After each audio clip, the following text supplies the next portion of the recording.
Okay, hello everyone. This is Introduction to Web Scraping Part 1, done by Coding Squad, Code Academy chapter. My name is Negar. So let's start.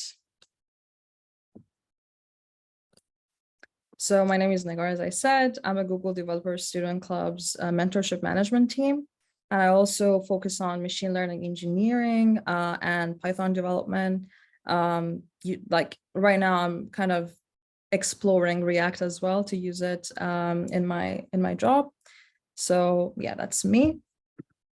Today we're gonna talk about what web scraping is, first of all, and then we're gonna talk about XML, XPaths, and then we're gonna just see what Selenium is, which we're going to be using, and then we're just gonna go ahead and do stuff in Wikipedia. Well, to Wikipedia technically. Okay, so web scraping. It's basically a method of extracting data from websites. So say you have a website like Wikipedia, and you have texts there, you have images there, you have buttons there, and you need that data. You might need that data, and basically you can just get it automatically without like doing it yourself. So you can automate it. Yeah, web scraping is commonly used to extract data from online sources such as product information, prices, and reviews. And you might be like, why? Like, isn't it like available? Truth to be told, no. And data can be really messy and expensive. So sometimes you just need to do it yourself to, first of all, save money. And secondly, maybe like some like this is something new that you're trying to do and you can't find the data set online on Kaggle or GitHub or something. So you just do it yourself. There are tools to do web scraping with Python. And by the way, Python is the language that we're going to be using, of course. It's probably like the easiest language to use for web scraping, because of the following tools that you can see on the screen. Beautiful Soup is, I think, the easiest tool to use probably. It's for pulling data out of XML and HTML files. Like there are a lot of tutorials out there. We have Scrapy, which is really, really powerful. It uses spiders, something called spiders, to create web scrapers. And it's probably the most popular right now for really large data sets and like websites and web apps, usually like specifically web apps that use JavaScript, and they like keep changing their tag names so they don't get like spammed. And third of all, we have Selenium, which what we're going to use. Selenium is like the perfect balance between being like easy to use and being really powerful. So that's why I chose it, and it's going to work great. The rest aren't very famous, but I mean, I just thought I can, just put it here in case you're interested. So as I said here, we pull data out of websites using XML files and HTML files that exist in the backend. So that's why we're just going to know what XML is. So XML, or Extensible Markup Language, is a markup language that used to store and transport data. And XML is all made out of tags. And let's actually see, like this is an example of XML file. As you can see, we have like a library tag and we have nested tags inside. For example, we have book and genre. And as you can see, this one is fantasy genre and sci-fi genre. We have title tags, author, year, stuff like that. And as you can see, you need to open and close these tags just like HTML. Now, what are XPaths? So XPath is a language that is used for navigating through elements and attributes in an XML document. So for example, if I want to access like the book tag of this XML file, I can use XPath to do so. And as you can see, because it's nested, it's really useful to have like a proper navigating system, because it can get messy real soon. So yeah. So this is an example as you can see, I chose the book tag that inside of it has genre. And I just want the titles that have the genre fantasy. And what do you think is going to come out of it if I run it? So accessing the book tag, the genre tag, if it's fantasy, and then its title. What do you think is going to come out of this if I run that?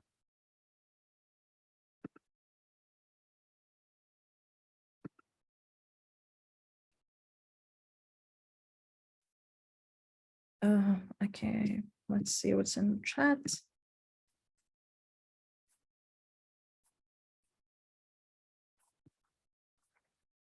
Basically, the title of the book that has the genre fantasy. So the only title that we're going to get is The Lord of the Rings. So we're going to access the tag title inside of tag genre, inside of tag library. So that's why it's, yeah, we need like a navigating system to do so. Alrighty. So that's basically what we need to know before like actually knowing what Selenium is. So Selenium, as I said before, is a tool used for automating web browsers. So not only can it web scrape, it automates web browsers. So for example, if you have like a routine, like let's say you have to like click on something a bunch of times, or you need to like keep like finding links and clicking through them and doing something with it, you can use Selenium. It's very powerful and easy to use. You can like interact with web pages, like clicking buttons, entering text, navigating to like different pages. So that's all we're gonna need. And the good thing is Selenium runs in Python, Java, and C#. Mostly like the tools only run in one language, but Selenium has multiple languages to work with. And so this is a note, I think I didn't mention it before, but I said Beautiful Soup is like the most easy tool to use out of this, but it has a very big throwback, and it's like Beautiful Soup cannot interact with JavaScript elements with Python. So, you know, like for mostly everything uses JavaScript. So it's not really helpful. That's why, you know, we're going with Selenium. Okay, so in your Python environment, in case you're using pip, you can install it like this. Just pip install Selenium, and it'll just do the magic for you. Selenium uses web drivers. A web driver is basically just a software that provides a bridge between a web browser and an application or tool that is used to automate the web browser. For example, I'm using Chrome right now. So someone is trying to join. So for example, I'm using Chrome right now. You might be using like Firefox or whatever. All of those have WebDriver versions that you can download. Let me just share like Chrome, for example, here that you need to download. Here. And basically it's just Chrome, but it allows Selenium to interact with it and automate. So, and later on, so when you use like a normal WebDriver, you're going to see when we work with it in a second, but basically it's exactly like Chrome, so you can see exactly what's happening. But when you have like 1,000 web pages to visit, you don't want like Chrome to keep like opening tabs and like ruining your, you know, CPU. So that's why we have headless browsers. Basically, they just don't have a GUI, so a graphic user interface, and it works exactly like a web browser, but it just like relies more like on the underlying stuff that is happening more than the user experience. So it's just faster, basically. And it can still navigate to different URLs, click buttons, fill out forms, you know, all of that. You just can't see it. And so this is your first interaction with Selenium, probably, maybe, I don't know, in case it is. This is how you get a headless web driver out of Selenium. So you first import it. You access the options inside of the WebDriver that you're using, where you're going to use Chrome, and you just add the argument headless. So you don't get like all the tabs that are like opening and stuff. Okay, first time. Okay, great. Okay, now we're done with all we need to know, like the seminar and stuff, and we can go ahead and open the notebook that I sent you. You can either open it by, if I can, okay. You can either do it by just running it on your Jupyter notebook or using Colab, or you can just follow along here. Okay, here we're initializing Selenium. You saw this WebDriver before. It's just like we're importing the WebDriver. And here we're importing by, which is a very powerful tool we're going to get to right now, and keys, basically like pressing enter automatically or typing something or using the keyboard in any way inside of a web, automating web browser. So that's what we're importing. You're going to see what they're going to do very soon. Here, I chose Wikipedia, the Game of Thrones. I like search Game of Thrones on Wikipedia. This is the page that we're going to work on for a while. If I can, okay. Okay, so this is how you initialize your WebDriver, right? So I already have my WebDriver Chrome installed, so I don't have to do anything. I don't have to I don't want to change the options just yet to do it headless. So I just save it in my driver, and driver get URL. I should probably first do this. Okay, so now I'm just gonna run them. So all I'm doing here is just opening this URL. So driver get the URL is the method that we're using. And when I do that, ta-da. So it just automatically did that for me, which is great. So if I close this, you can see that I still have another Google Chrome thing open here. To avoid that, you can just say driver close when you're done. And then it just closes it automatically for you. And as I said, we're going to be, okay, so first of all, let's just inspect this web page. Okay, so these are the HTML stuff that we have. Let's, for example, examine this element. So it's the actual name, and it's an H1 tag, right? And this is the only H1 tag in this page because we only have one title of the page, right? So that's why it's H1. Let's try to access it, right? So this is what we mean by finding tags and why do we need tags to actually do web scraping. As you can see, we have div, ID, class, let's see, script, we have tables, a lot of stuff. We have a lot of stuff, and they're all have their specific XPath and IDs and classes. So hence why we explained it earlier. So let's just see these types and classes. These are the primary ones. We have ID, we have name, XPath, link text, partial link text, tag name, class name, and CSS selector. This is for when something it's a web app, right? So the states change usually. So that's why we use CSS selectors, or other things we can use it as well, but specifically for that. And these are just some examples. For example, if you want to find an element by their ID, you say by ID, and you can see that we're using by here, which we imported earlier. Yeah, and you just say by ID, and just you include the ID that you're talking about. Okay, so here I'm trying to get the title, this title of this page.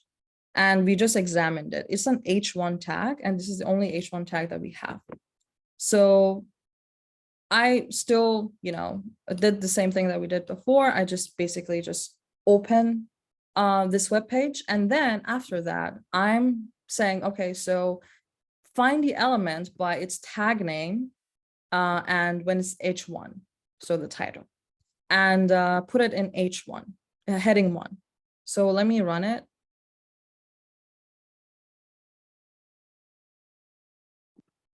Okay. So now, as you can see, it ran without any errors.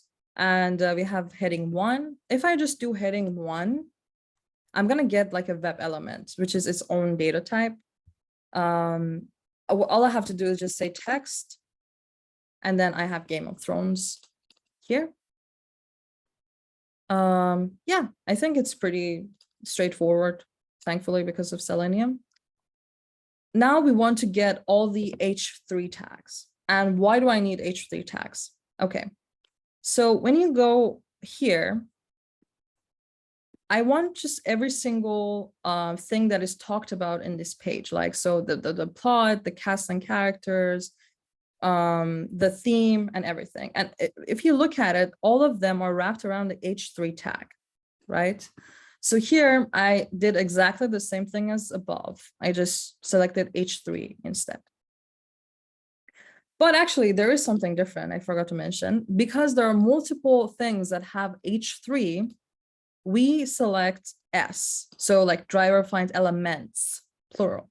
So you're telling Selenium, hey, like I know there's multiple, so just select all of them. Otherwise, it's just gonna select the first one and just stop. Let me just quit the last one. Okay, so let's run it.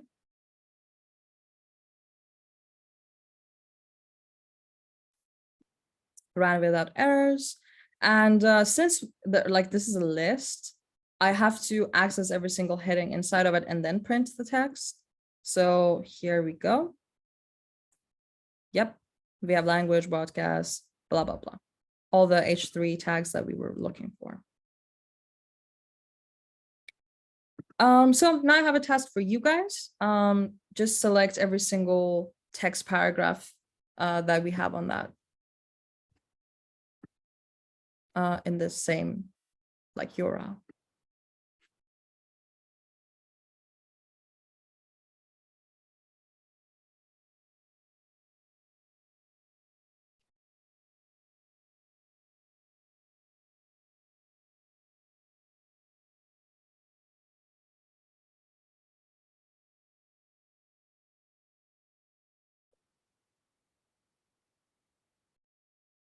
Okay, so it's clear. Amazing. Okay, let's go ahead. So now we want to select images. Here, as you can see, we have a bunch of images.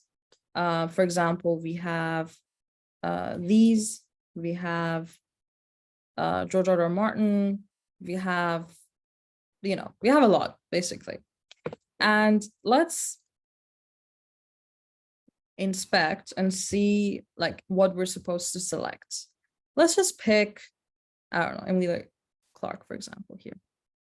So the image tag is img in HTML.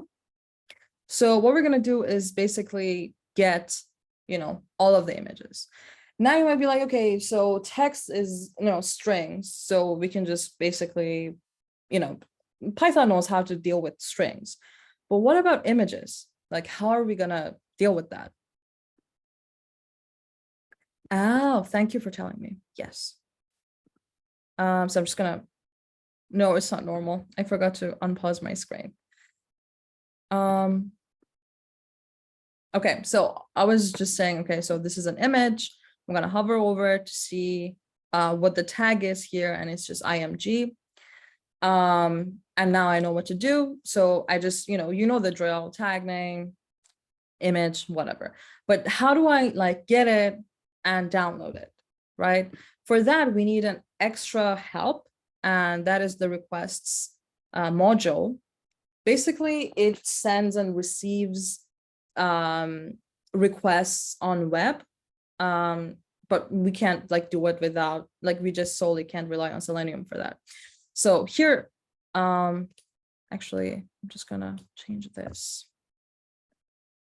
Image elements. and by tag name. Okay, so you know till here what's happening, but from here on, we're looping through the image elements and downloading the images. Okay, so we're enumerating. Enumerate basically, when you enumerate a list, it gives you an index and the actual element on that list. And we need the index because we want to name every single file, right? So we can just say name the same thing over and over and again. So here we're just getting the source attribute. What is the source attribute? Here, as you can see, this is the source attribute, which is the link to the image. So we're accessing that. Then we're downloading the image using the request library. So we're sending a request and saying, okay, I need this. And then we receive that image content and we save the image to our local system by creating a file with the with method. I don't know if you're familiar with that. It's kind of, I guess it's an intermediate topic. Basically, you open, edit, create a file or delete a file using the with method. And it's really easy to use because you don't have to worry about like opening and closing of directories and stuff. So it's, compact. Okay, so we're saying, okay, so open or create an image, whatever the index is, .png. It's a web, we're both creating and like putting stuff, the image content, and we're writing the image content inside of that response. And then we're closing it. So let's just run it and see what happens.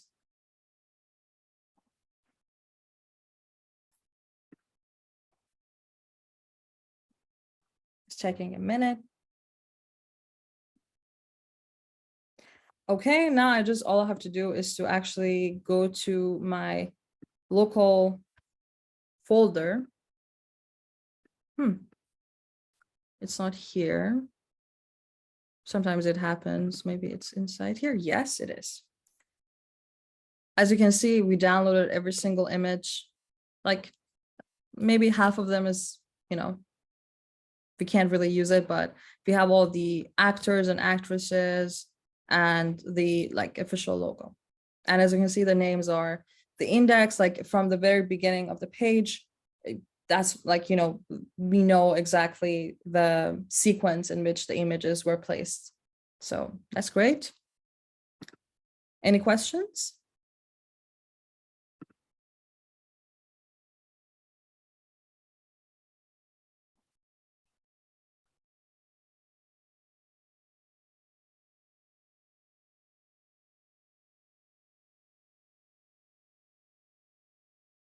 Okay. Okay, as I said before, you can click on, keys and stuff. So how do we do that?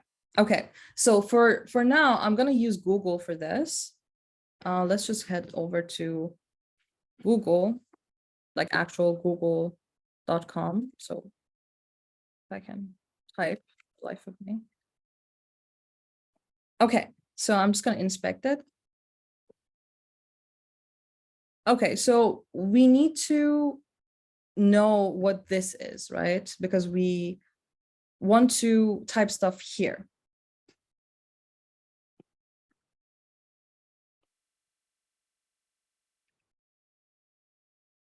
Did they change the stuff? Okay.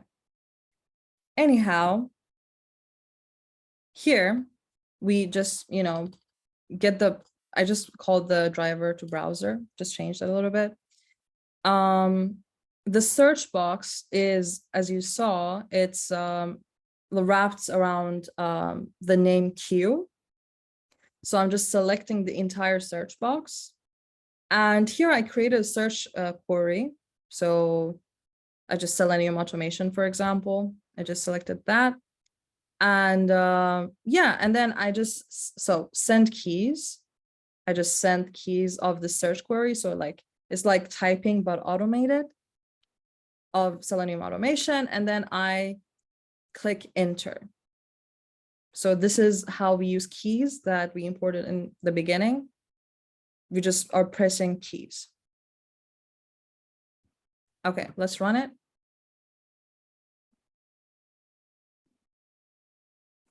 And voila, I just didn't do anything. I was an observer. And we got all that, which is really cool. You have two challenges here. The first one is to select the search button in the main page of Wikipedia and search something, whatever the query that you choose. And the next one is to make our web driver headless, like we talked about it in the beginning. You can do both of those things. Let me show you our Discord. So this is our Discord channel. I'm sure are you guys on Discord? If not, I can share the link. You can come here to the discussion categories, web scraping, and you can share your answers or questions of the challenges that I just showed you.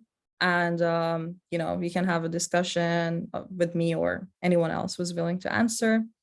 So yeah, I think these should be pretty straightforward, and they just basically cover everything that we covered here. Yeah. So in the next event, what we're going to do is, use everything that I just talked about to web scraping Amazon. And maybe if we have time, we can explore Coursera a little bit. And yeah, so make sure to kind of review all that in case you're willing to, come to the next one. And yeah, that's all for the content that I had prepared. I just, I always try to make my events really short. So I just give you the really main ideas and, the overview of the content that I'm trying to explain. So you guys know, what is what, so you can go ahead and explore on your own. You're going to receive this email after the event. So I would really appreciate it if you provide me with your feedback. That would be amazing. And yeah, that's all from me. In case you have anything to talk about or you have any questions, please feel free. Otherwise, we are done.